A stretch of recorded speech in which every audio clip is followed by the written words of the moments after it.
মৰমৰ ছাত্ৰ-ছাত্ৰীসকল, তোমালোকলৈ নতুন এটা ভিডিঅ' লৈ আহিছোঁ। অসম জাতীয় বিদ্যালয়ৰ প্ৰথম শ্ৰেণীৰ দ্বিতীয় পাঠৰ এটি সাধুটিৰ লগতে প্ৰশ্ন উত্তৰসমূহো আমি আলোচনা কৰিম। আজি এইটো ভিডিঅ'ত শেষৰটি সাধু আমি আলোচনা কৰিম। আহাচোন শেষৰটি সাধু কিনো আছে তাকে চাওঁ।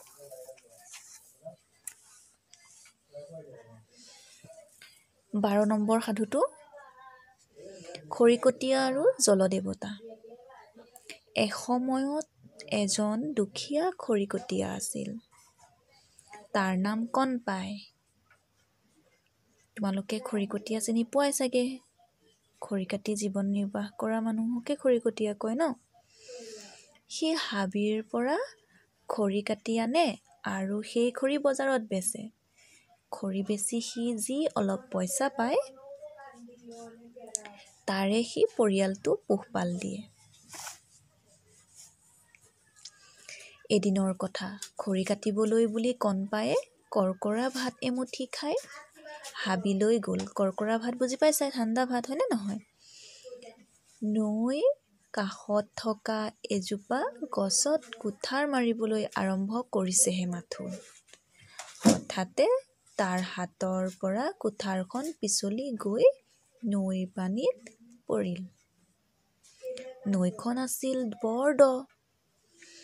পানীত নামিবলৈ তাৰ সাহেই নহ'ল।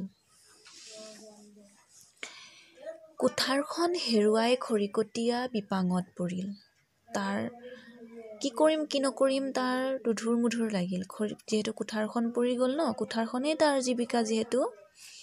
দুখতে সি ইনাই বিনাই কান্দিবলৈ ধৰিলে।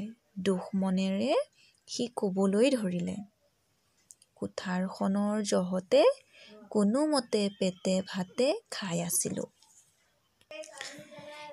এতিয়া সমূলি মৰিলোঁ।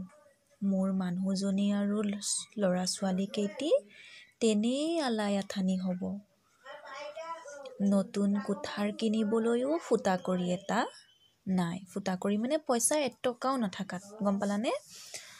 কণপাই এনেদৰে ক'লে, মানে মনতে ভাবিছে আৰু।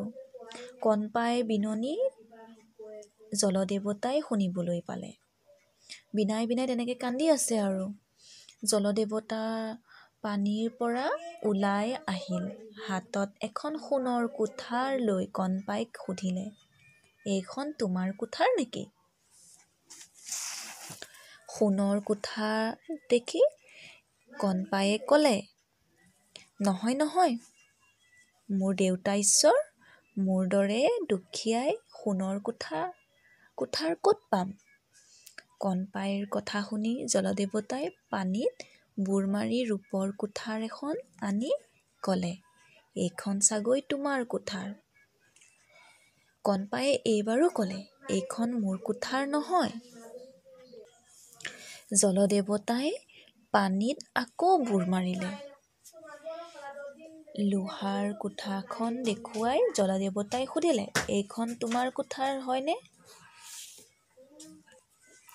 এইখনেই মোৰ কুঠাৰ বুলি সি মূৰ দুপিয়ালে।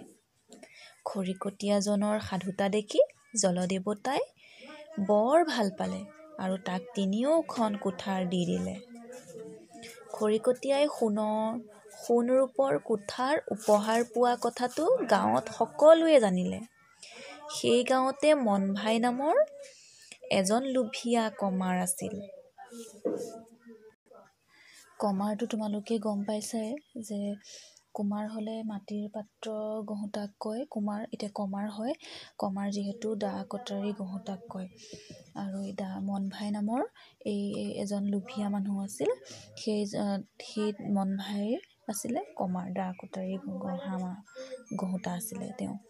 পিছদিনা মনভায়ে ঢল পোৱাতে সোনকালে আৰু কুঠাৰ এখন লৈ খৰি কাটিবলৈ গ'ল।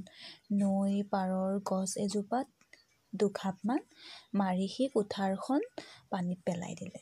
তাৰ পাছত সি ইনাই বিনাই কান্দিবলৈ ধৰিলে। তাৰ বিননি শুনি সোণৰ কুঠাৰ লৈ জলদেৱতা পানীৰ পৰা ওলাই আহিল। সোণৰ কুঠাৰ দেখি মনভায়ে যেন আজুৰিহে আনিব। জলদেৱতাই নৌ সোধোতেই কি কৰিলে, সি একে কৈয়ে পেলালে, দেউতা ঈশ্বৰ, এইখনেই মোৰ কুঠাৰ, বোপা ককাৰ দিনৰ সোণৰ কুঠাৰ। মন ভাই এনে গোকাত মিছা কথা শুনি জলদেৱতাৰ বৰ খং উঠিল। তেওঁ লগে লগে পানীত বুৰ মাৰি নোহোৱা হ'ল। ইফালে মন ভাই গধূলি হোৱালৈকে নৈ পাৰতে বুন্দাৰ পৰ দি থাকিল। জলদেৱতাই দুনাই দেখা নিদিলে। তেতিয়াহে সি বুজিলে, বেছি লোভ কৰাৰ বাবে সি নিজৰ কুঠাৰখনো হেৰুৱাব লগা হ'ল। মানে লোভ কৰিব নালাগে, হয়নে নহয়? লোভ কৰিলে মানুহে কি হয়? মানুহৰ ক্ষতি হয়। এতিয়া সি লোভ কৰিলে মন ভায়ে, আৰু সেইকাৰণে তাৰ নিজৰখনো যিখন আছিল সেইখনো হেৰুৱালে। এইকেইখনটো নাপালেই, সোণৰ আৰু ৰূপৰ কুঠাৰখন নাপালেই, লগতে নিজৰখনো হেৰুৱালে।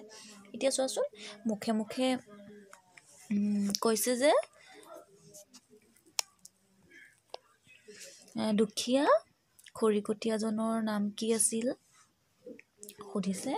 আহাচোন, প্ৰশ্নকেইটা সুধিলে তোমালোকে এনেদৰে উত্তৰ দিবা। দুখীয়া খৰিকটীয়াজনৰ নাম কণপাই আছিল। খৰি কাটি থাকোঁতে কুঠাৰখন ক'ত পৰি গৈছিল? তোমালোকে জানাই, খৰি কাটি থাকোঁতে কুঠাৰখন পিছলি গৈ নৈ পানীত পৰি গৈছিল। তাৰ পাছত ৩ নম্বৰত সুধিছে যে এইখন তোমাৰ কুঠাৰ নেকি বুলি খৰিকটীয়াক কোনে সুধিছিল?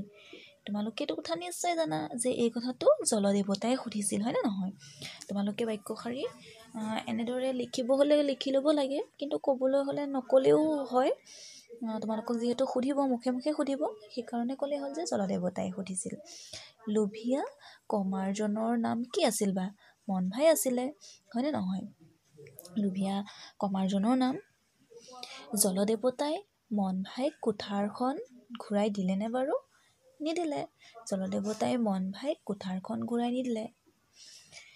ঠিক আছে, ইমানেই প্ৰশ্ন তোমালোকক কৰা হৈছে। তোমালোকে ঠিক আছে, আজিলৈ ইমানতে। তোমালোকৰ ভিডিঅ'টো বহুত দীঘল হৈ যাব, আজি ইমানতে সামৰিছোঁ। তোমালোকে সাধুটো ক'বলৈও যত্ন কৰিবা, লগতে প্ৰশ্ন উত্তৰসমূহো ক'বলৈ যত্ন কৰিবা। আৰু যদিহে মোৰ ভিডিঅ'সমূহ ভাল লাগে, তোমালোকে লাইক কৰিবা, শ্বেয়াৰ কৰিবা, আৰু লগতে মোৰ চেনেলটো ছাবস্ক্ৰাইব কৰি থৈ দিবা। ধন্যবাদ।